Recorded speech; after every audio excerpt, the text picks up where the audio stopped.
Cipta Kerja bersama jajaran pemerintah dan para gubernur. Dalam undang-undang tersebut terdapat 11 klaster yang secara umum bertujuan untuk melakukan reformasi struktural dan mempercepat transformasi ekonomi. Adapun klaster tersebut adalah urusan penyederhanaan perizinan, urusan persyaratan investasi, urusan ketenagakerjaan, urusan pengadaan lahan, urusan kemudahan berusaha, urusan dukungan riset dan inovasi, urusan administrasi pemerintahan, urusan pengenaan sanksi, urusan kemudahan pemberdayaan dan perlindungan UMKM, urusan investasi dan proyek pemerintah, serta urusan kawasan ekonomi.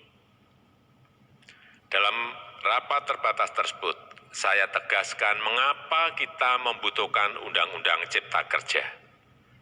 Pertama, setiap tahun ada sekitar 2,9 juta penduduk usia kerja baru, anak muda yang masuk ke pasar kerja, sehingga kebutuhan atas lapangan kerja baru sangat-sangat mendesak. Apalagi di tengah pandemi, terdapat kurang lebih 6,9 juta pengangguran dan 3,5 juta pekerja terdampak pandemi COVID-19. Dan sebanyak 87% dari total penduduk bekerja memiliki tingkat pendidikan setingkat SMA ke bawah, di mana 39% berpendidikan sekolah dasar, sehingga perlu mendorong penciptaan lapangan kerja baru, khususnya di sektor padat karya. Jadi, Undang-Undang Cipta Kerja bertujuan untuk menyediakan lapangan kerja sebanyak-banyaknya bagi para pencari kerja serta para pengangguran. Kedua, dengan Undang-Undang Cipta Kerja akan memudahkan masyarakat, khususnya usaha mikro kecil, untuk membuka usaha baru. Regulasi yang tumpang tindih dan prosedur yang rumit dipangkas. Perizinan usaha untuk usaha mikro kecil (UMK) tidak diperlukan lagi, hanya pendaftaran saja. Sangat simpel. Pembentukan PT atau perseroan terbatas juga dipermudah. Tidak ada lagi pembatasan modal minimum. Pembentukan koperasi juga dipermudah. Jumlahnya hanya 9 orang saja. Koperasi sudah bisa dibentuk. Kita harapkan akan semakin banyak koperasi-koperasi di tanah air. UMK, usaha mikro kecil yang bergerak di sektor makanan dan minuman. Sertifikasi halalnya dibiayai pemerintah, artinya gratis.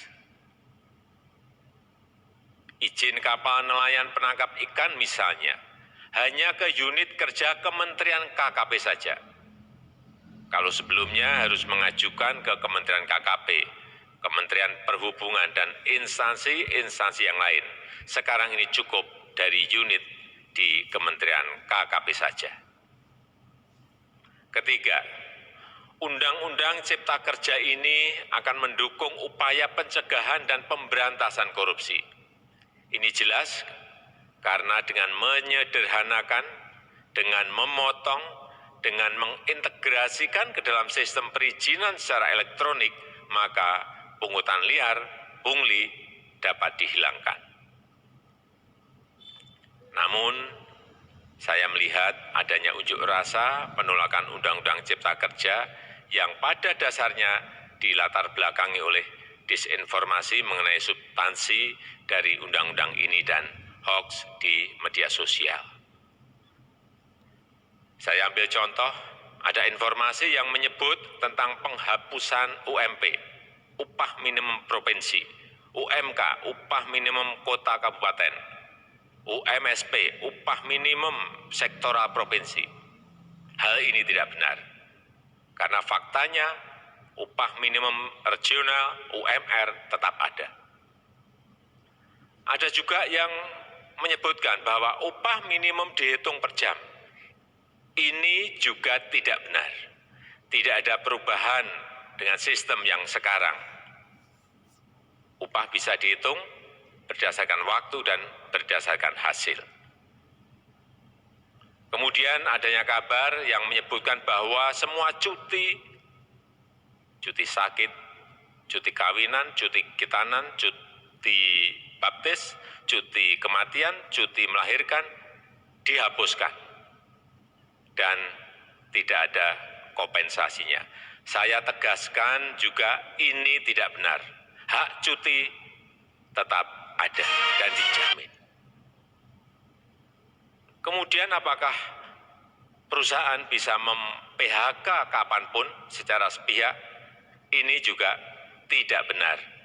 Yang benar, perusahaan tidak bisa mem-PHK secara sepihak. Kemudian juga pertanyaan mengenai benarkah jaminan sosial dan kesejahteraan lainnya hilang. Yang benar, jaminan sosial tetap ada.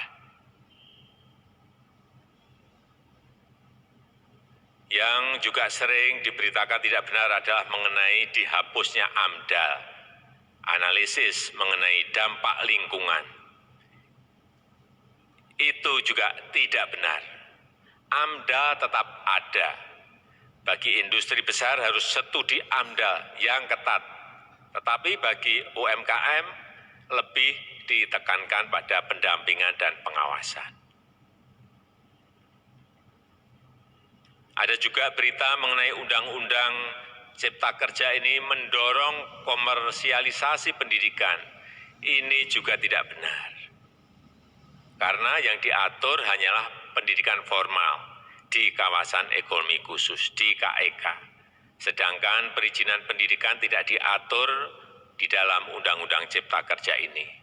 Apalagi perizinan untuk pendidikan di pondok pesantren. Itu tidak diatur sama sekali dalam Undang-Undang Cipta Kerja ini. Dan aturannya yang selama ini ada tetap berlaku. Kemudian diberitakan bahwa keberadaan bank tanah. Bank tanah ini diperlukan untuk menjamin kepentingan umum, kepentingan sosial, kepentingan pembangunan nasional, pemerataan ekonomi, dan konsolidasi lahan serta reforma agraria. Ini sangat penting untuk menjamin akses masyarakat terhadap kepemilikan tanah, kepemilikan lahan, dan kita selama ini tidak memiliki bank tanah. Saya tegaskan juga bahwa Undang-Undang Cipta Kerja ini tidak melakukan resentralisasi kewenangan dari pemerintah daerah ke pemerintah pusat. Tidak ada.